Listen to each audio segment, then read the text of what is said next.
Yang terakhir sebelum kita buka sesi tanya jawab, saya minta 5 menit lagi. Bagaimana jika seorang wanita yang jatuh cinta, namun cintanya belum mendapatkan sambutan dari laki-laki tersebut?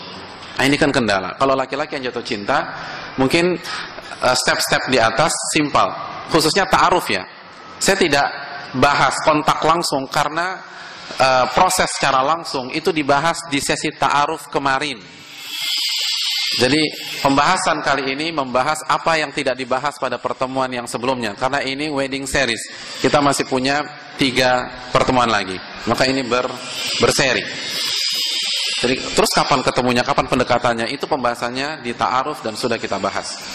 Nah, hadirin yang dirahmati oleh Allah Subhanahu wa taala, yang tersisa adalah bagaimana jika wanitanya jatuh cinta. Ada seorang akhwat, seorang wanita, dia mengagumi sosok laki-laki di lingkungan kerjanya, atau di kampusnya, atau di lingkungan dakwahnya, atau di tempat lain, tetapi tidak dapat respon positif dan feedback dari laki-laki tersebut. Padahal dia sudah kasih sinyal.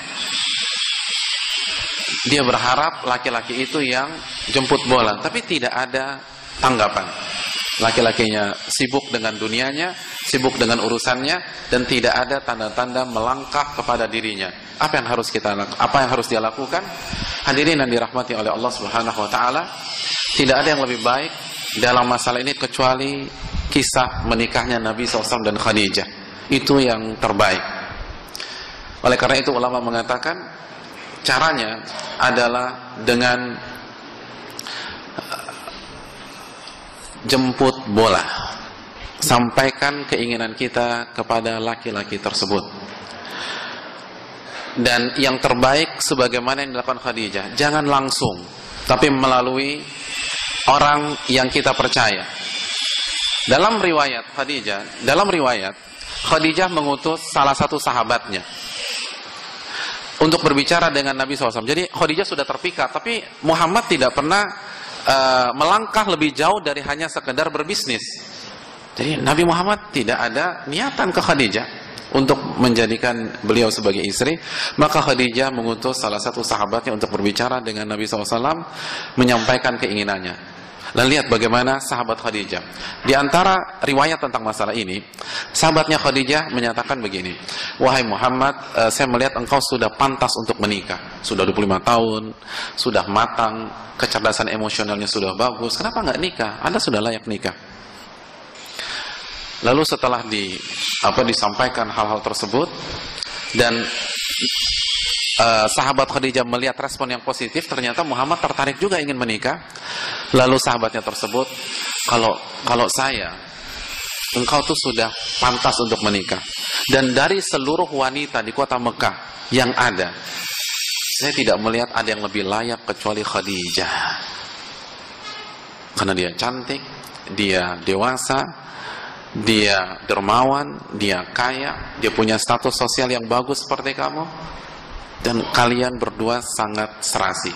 Lihat, berkelas kan? Gak mengatakan, Khadijah naksir lo sama ente. Enggak, ini mah jatuh kan begitu. Enggak bilang begitu. Saya melihat yang pantas mendampingimu adalah Khadijah. Dia kaya, dia cantik, dia baik, dia berakhlak mulia. Terus Nabi merespon, bagaimana mungkin aku menikah dengan Khadijah? Saya gak punya mahar. Itu biar saya yang atur, kata beliau. Masya Allah, biar saya yang atur. Jadi lihat, berkelas. Lalu setelah itu baru Khadijah yang bicara langsung ke Rasulullah Sallallahu Alaihi Wasallam. Ini menunjukkan bahwa melangkah langsung ke laki-laki bukan tindakan tercela, bukan tindakan yang menjatuhkan harkat martabat seorang wanita, bukan tindakan menghina reputasi wanita. Justru ini adalah kecerdasan seorang wanita. Kenapa demikian? Karena bisa jadi ini pintu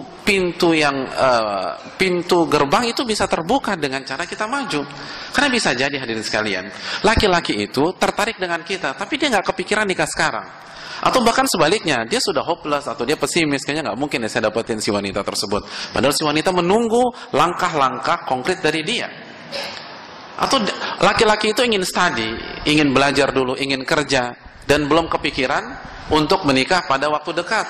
Tapi kalau ada penawaran menarik, kenapa enggak, kan begitu ya. Sama seperti antum pergi ke mall gitu, antum niatnya nggak beli apa-apa, tiba-tiba ada tas diskon 80%. Yang awalnya nggak jadi beli, kan jadi ingin beli, ya apa tidak? Awalnya kita nggak niat nikah tahun ini, tapi ada wanita cantik, hafalnya 30 juz, hafal Sahih Bukhari, Masya Allah, keturunan ningrat, orang kaya, anak tunggal, ayahnya umur 90 tahun, sudah pasang ring. Ini kayaknya warisannya akan jatuh ke dia. Dan yang terpenting mau sama kita, kan begitu. Kalau nggak mau kan percuma. Mau sama kita, dan dia mau tahun ini juga menikah.